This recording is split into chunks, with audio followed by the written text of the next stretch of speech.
எல்லாரும் கூட்டம் கூட்டமா பேசிட்டு இருக்கப்போ நீங்க மட்டும் அட இப்போ என்னத கதைக்கிறது கண்டு போனை நோண்டிட்டே இருக்கிறீங்களா? எஸ், நீங்க தான் அந்த introverts.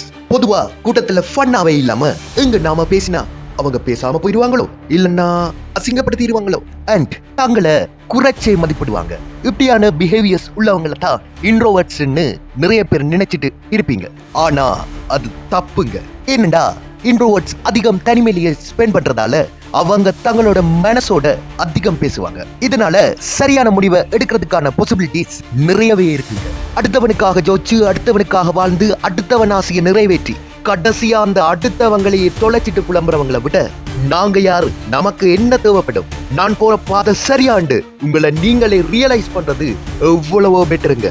Bill Gates, Elon Musk, Warren Buffett இவங்க எல்லாருமே இன்ட்ரோவர்ட்ஸா தாங்க இருந்திருக்காங்க. அதனாலதான் அவங்களால லைஃப்ல அச்சீவ் பண்ணக்கூடியதா இருந்திருக்கு. சோ மற்றவங்க மாதிரி நான் நிலையே என்று கவலைப்படுறதை விட்டுட்டு உங்க யூனிக்னஸ் எதுவோ அதை சரியா டியூன் பண்ணுங்க.